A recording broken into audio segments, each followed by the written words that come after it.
ಹಕ್ಕಿಗಳ ಮೊಟ್ಟೆಗಳು ಆಕರ್ಷಕ ಬಣ್ಣದವು ಇರುತ್ತವೆ. ಮುಖ್ಯವಾಗಿ ಮೊಟ್ಟೆ ಇಡುವ ಪ್ರದೇಶಕ್ಕೆ ತಕ್ಕಂತೆ ಇರುತ್ತವೆ. ಅಮೆರಿಕನ್ ರಾಬಿನ್ ಹಕ್ಕಿಯು ಎಲೆಗೂಡಿಗೆ ಸೂಕ್ತವಾದ ತೆಳು ನೀಲಿ ಹಸಿರು ಮೊಟ್ಟೆ ಇಡುತ್ತದೆ. ಏಮು ಮೊಟ್ಟೆ 1 ಪೌಂಡ್ ತೂಗುವ ದೊಡ್ಡ ಮೊಟ್ಟೆ. ಇದು ಗಾಢ ಹಸಿರು ನೀಲಿ ಬಣ್ಣದಲ್ಲಿರುತ್ತದೆ.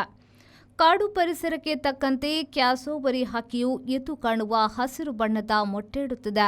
ಗ್ರೇಟ್ ಬ್ಲೂ ಹೆರಾನ್ಗಳು ನಸು ನೀಲಿ ಬಣ್ಣದ ಮೊಟ್ಟೆಗಳನ್ನು ಇಡುತ್ತವೆ. ನಾರ್ದರ್ನ್ ಮಾರ್ಕಿಂಗ್ ಬರ್ಡ್ ನಸು ಮರು ಹಸಿರು ಬಣ್ಣದ ಮೊಟ್ಟೆ ಇಡುತ್ತದೆ. ಮೊಟ್ಟೆಯ ಮೇಲೆ ಕೆಂಪುಗಂದು ಕುರುತುಗಳು ಕಾಣಬರುತ್ತವೆ. ತಿನಮಾವ್ ಹಕ್ಕಿಯ ಮೊಟ್ಟೆಯು ಕಪ್ಪು ವಜ್ರದ ಹೊಳಪು ಹೊಂದಿದೆ. ಹಮ್ಮಿಂಗ್ ಬರ್ಡ್ ಪ್ರಪಂಚದ ಪುಟ್ಟ ಹಕ್ಕಿ. ಅದರ ಬೂದು ಬಿಳಿ ಮೊಟ್ಟೆಯು ಬಟಾಣಿಯಷ್ಟೇ ದೊಡ್ಡದಿರುತ್ತದೆ. ಕೋಳಿಗಳು ಬಿಳಿ ಚಾಗಂದು ಮೊಟ್ಟೆ ಇಡುವುದು ಗೊತ್ತು. ನೀಲಿ, ಹಸಿರು, ಚಾಕೊಲೇಟ್ ಬಣ್ಣದ ಮೊಟ್ಟೆಗಳನ್ನು ಇಡುವ ವಿಶಿಷ್ಟ ಕೋಳಿ ತಳಿಗಳು ಜಗತ್ತಿನಲ್ಲಿ ಇವೆ.